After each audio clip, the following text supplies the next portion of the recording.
دوستو channel subscribe like اور share فرمائیں، شکریہ۔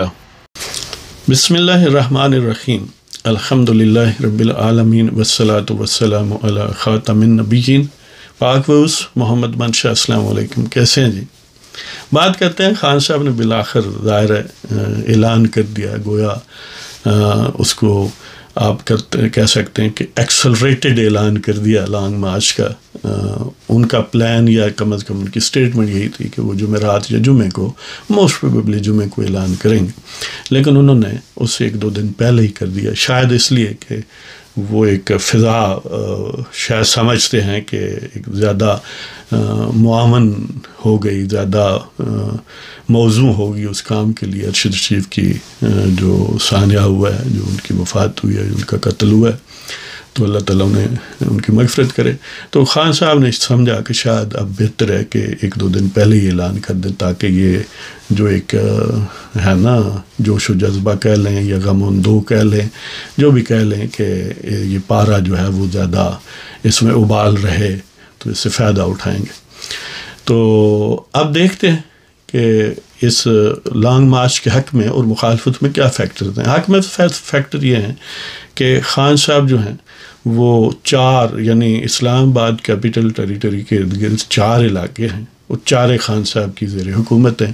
پنجاب ظاہر ہے بہت بڑی حکومت ہے، بہت بڑا صوبہ ہے، وہ ان کے پاس ہے۔ خیبر پختونخوا بہت بڑا صوبہ ہے، بہت یعنی افیکٹو ہے، وہ ان کے پاس ہے۔ آزاد کشمیر ہے، گلگت بلتستان ہے۔ یعنی کہنے کا مطلب یہ ہے کہ اسلام آباد کیپٹل ٹیریٹری کے گھیرا ہوا ہے گویا کے پی کے اپنا پی ٹی آئی کی حکومتوں نے، اور ان کے یعنی شیم لیسلی سارے وسائل جو ہیں وہ خان صاحب کی ڈسپوزل پر ہیں۔ کسی قسم کے اخلاق، قانون، آئین ان کے سامنے کوئی معنی نہیں رکھتا۔ تو یہ اس کے حق میں فیکٹر ہیں کہ چند اسکوائر کلومیٹر کا علاقہ ہے جہاں پر انہوں نے لوگوں کو اکٹھے کرنا ہے، اور ہر طرف گویا وہ موجود ہیں اور صاحبان اقتدار ہیں۔ ظاہر ہے وہ کہہ رہے ہیں کہ لاہور سے چلے گا ان کا جو مین قافلہ ہے، تو کوئی رکاوٹ نہیں آئے گی، حکومت ان کے ساتھ ہوگی، پانی شانی دے گی، بندوبست کرے گی روٹی پانی کا بھی۔ اس طرح خیبر پختونخوا سے اور آزاد کشمیر اور گلگت بلتستان سب سے۔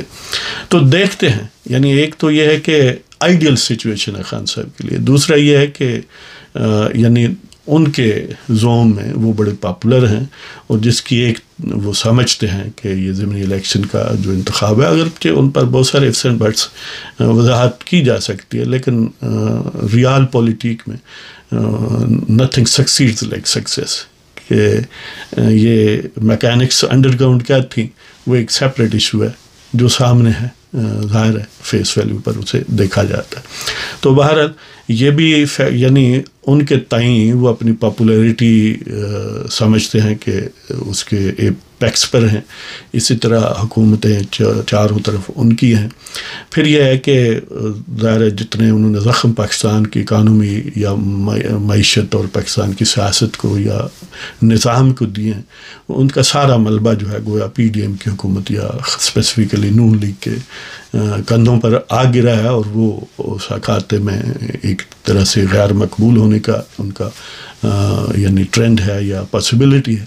تو یعنی اپنا مقبولیت کا زوم، مخالف کی غیر مقبولیت کا امکان، حکومتیں، وسائل، وہ سارے اپنے حق میں، تو پھر بھی اگر وہ نہ لے جا سکیں یا لے جانے کی کوشش کریں اور ناکام رہیں، تو یہ ان کی سیاست کا گویا ان کے تابوت، ان کے سیاسی تابوت میں آخری کیل ہوگا، کیونکہ اس سے زیادہ فیوریبل حالات نہیں ہو سکتے۔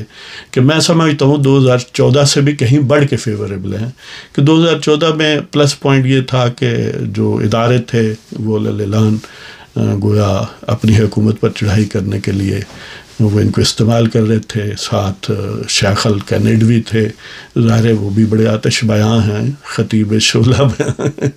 تو یہ 2 فیکٹر کسی حد تک اب نہیں ہیں، لیکن یہ کوئی ایز سچ اپوزٹ بھی نہیں ہے، اس لیے کہ ان کے مخالفت میں بہرحال ادارے موجود نہیں ہیں، حق میں ہوں نہ ہوں مخالفت میں نہیں ہے.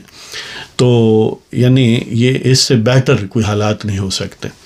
لیکن میں سمجھتا ہوں کہ اگر وہ نہ لے جا سکے کما حق جتنے یعنی ایک پاورفل قسم کا شو نہ کر سکے تو پھر ڈاؤن ورڈ ٹرینڈ آ جائے گا. یہ گویا ان کی سیاست کی پیک ہے. اگر وہ لے جانے میں کامیاب ہو جائیں اور وہاں پر بیٹھے رہیں وہ یقیناً شو تو بنے گا لیکن اس کا بھی نتیجہ کچھ برآمد نہیں ہوگا. اس لیے کہ وہ جو ہے 7 ادارے ساتھ تھے، علی اعلان ساتھ تھے، تب بھی نواز شریف نے استعفیٰ نہیں دیا تھا اور انہوں نے ٹھیک ہے نااہلی برداشت کی لیکن نون لیگی حکومت 5 سال پورے کیے. بے شک تخریب کاری خان صاحب اور ان کے سرپرستوں نے کی اور کروائی اور پاکستان کی معیشت کو، اس کے پریسٹیج کو، اس کے نظام کو، اس کی انٹرنیشنل پالیسی، فارن پالیسی کو بہت زیادہ اس وقت بھی نقصان پہنچایا. آپ کو یاد ہوگا کہ چائنیز صدر کا دورہ جو ہے وہ پوسٹ پون ہوا. اس سے پاکستان کا مفاد جو تھا انویسٹمنٹ وہ ڈیلے ہوئی اور پریسٹیج میں یقیناً کچھ ڈنٹ لگا. اسی طرح اب بھی صورتحال ہے کہ اب شہباز شریف سعودی عرب میں ظاہر ہے وہ بھی گویا اسی پروسیس کا حصہ ہے کہ جو خان صاحب نے پاکستان کو کھوکھلا کیا اس زخم جو ہے ان کو مندمل کرنے کی کوشش ہے. تو وہ ایک انسیسنٹ اور بڑی انٹینسو قسم کی ڈپلومیسی کر رہے ہیں. تو یہ ساتھ جو ہیں وہ تخریب کاری کر رہے ہیں. اس طرح یعنی نومبر کے پہلے ہفتے میں شہباز شریف نے چین جانا ہے.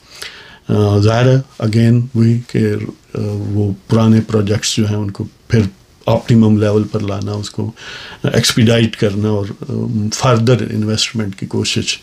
اور ظاہر ہے یہ ساتھ اس کے بقول ان کے جمعے کو شروع ہوں گے لاہور سے اور 4 نومبر کو اسلام آباد پہنچیں گے.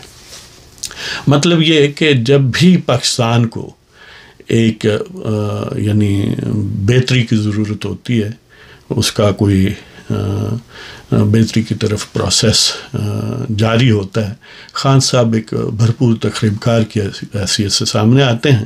اور ظاہر ہے ان کے سپانسرز نے بالآخر ان کو اقتدار بھی دلوایا اور 3-4 سال وہ ایسے ہی تھا جیسے یعنی وہ لکڑی کو گھن کھا جاتا ہے نا، وہ پاکستان کو گھن کی طرح کھا گئے تو یا چوہوں کی طرح کتر گئے جس کی اب ظاہر ہے مرمت جو ہے وہ جاری ہے. تو دیکھتے ہیں کہ خان صاحب اپنے خبیث پروگرام میں کتنے کامیاب ہوتے ہیں. اب یہ تو ہے بظاہر میری اب یعنی اسیسمنٹ یہ ہے کہ انہیں یہ یعنی مقاصد حاصل نہیں ہوں گے. بظاہر جو وہ بات کہتے ہیں وہ مقاصد یہ ہیں کہ وہ چاہتے ہیں کہ فوری الیکشن کا اعلان ہو. ظاہر ہے اگرچہ وہ اپنے اسٹیٹمنٹس میں ان کا ٹریک ریکارڈ دیکھیں تو وہ بدلتے رہیں، کبھی کہ فوری حکومت ختم ہو اور میں بنوں اور میں آرمی چیف لگاؤں، کبھی یہ کہتے ہیں کہ نہیں چلو میں نہیں آ سکتا یا آنے نہیں دے رہے تو آرمی چیف کو پوسٹ پون کر دیا جائے، لٹکا دیا جائے یا اسی کو ایکسٹینڈ کر دیا جائے. اس کا بائی امپلیکیشن مطلب یہ ہے مطلب کہ میں جب اقتدار ہوں تو میں آرمی چیف لگانا ہے. ورنہ پوچھے تین ایڈا شوق ہے تک ایکسٹینشن کیوں دیتی لا لینا نا ہے جی. اب اگر الیکشن کی ضرورت تھی، اتنا شوق تھا تو اس وقت جب نو کانفیڈنس موشن تمہارے خلاف نہیں آئی تھی پارلیمنٹ میں تو اس وقت اسمبلی ڈیزالو کر دیتے. اب بھی اگر خواہش ہے اتنی شدت سے تو پنجاب اور خیبر پختونخوا کی اسمبلیاں ڈیزالو کروا دو. یہ تو تمہارے ہاتھ میں ہے نا، وہاں تو ضمنی الیکشن ہو جائیں گے نا. تو پنجاب بھی اب ظاہر ہے پنجاب کے بقول تمہارے ڈاکو کے زیر قبضہ ہے یا ڈاکو کے پردے میں گوگی کے زیر قبضہ ہے، تو وہاں ایکسکلوسیولی تمہارا اقتدار آ جائے گا نا. یعنی پنجاب حکومت کو ڈیزالو اگر کر دیں، ظاہر ہے کہ پی ٹی اے کی یا اس کے الائز کے ساتھ کولیشن گورنمنٹ ہے تو پنجاب میں تو فل فلیج پھر ان کے آ جائے گی نا، پھر تو کسی پارٹنر کی ضرورت نہیں رہے گی. تو یہ پہلے ازمال ہے، میرا تو یہی خیال ہے. مطلب کہنے کا یہ ہے کہ وہ یکسو نہیں ہے، یعنی ان کے مقاصد کلیئر نہیں ہے، سوائے یہ کہ ایک مقصد ہے there is a method in this madness جو عام طور پر ذکر نہیں کیا جاتا. ان کا وہ سمجھتے ہیں کہ ان کے فورس کرنے سے نہ سنیپ الیکشنز ہوں گے، نہ یہ حکومت جائے گی، نہ اسمبلی ختم ہوگی، نہ آرمی چیف ان کی مرضی کا لگے گا یا ان کے انسٹیگیشن یا ان کے پن پوائنٹ کرنے پر نہ ایکسٹینشن ملے گی. پھر آپ سمجھتے ہوں گے کہ پھر مطلب اس کا کیا ہے. مطلب اس کا یہ ہے کہ یہ خون گرم رکھنے کا ایک بہانہ ہے. سیاست میں خاموشی موت ہے. آپ نے دیکھا نا کہ جب پی ڈی ایم یا نون لیگ جارحانہ تھے تو اس وقت صورتحال ڈفرینٹ تھی. اب وہ پیسیفسٹ ہیں تو اب صورتحال ڈفرینٹ ہے. مطلب یہ ہے کہ وہ یہ چاہتے ہیں کہ کبھی مارچ ہوگا نہیں ہوگا. پہلے تو اب بھی امکان موجود ہے کہ وہ جمعے والے دن کہہ دیں میری طبیعت نہیں ٹھیک ہے آج نہیں ہوگا، یعنی کوئی سبب پیدا کر لیں، کوئی ایکسکیوز پیدا کر لیں کہ اب اتنے دن بعد ہوگا یا میں پھر تاریخ دوں گا. تو وہ بہانے مختلف ایشوز کریٹ کر کے کبھی یہ سٹنٹ کبھی وہ سٹنٹ، وہ کبوتر سے وہ کہتے ہیں نا ٹوپی سے کبوتر برآمد کرنا، یا وہ جو چیزیں بیچتے ہیں چراہوں میں بیٹھ کے تماشا سا لگا کے کہ اس پٹاری سے کچھ میں نکالوں گا یہ کروں گا، وہ اس طرح کی صورتحال ہے تاکہ لوگوں کے انٹرسٹ قائم رہے، وہ مرکز ذرائع ابلاغ بنتے رہیں، لائم لائٹ میں رہیں، اور ان کے جو انہوں نے تراشے ہوئے ہیں شاہد اولا ولی کے چوہے وہ موٹیویٹڈ رہیں. اور یہ پروسیس وہ کسی نہ کسی طرح سے اگلے سال الیکشن تک جاری رکھیں گے. آپ دیکھیں گے، ورنہ اس لانگ مارچ سے نہ کچھ حاصل ہو سکتا ہے نہ کچھ حاصل ہونا ہے، یہ پتہ انہیں بھی ہے. تو اجازت چاہتا ہوں جناب، دیکھیں کیا ہوتا ہے.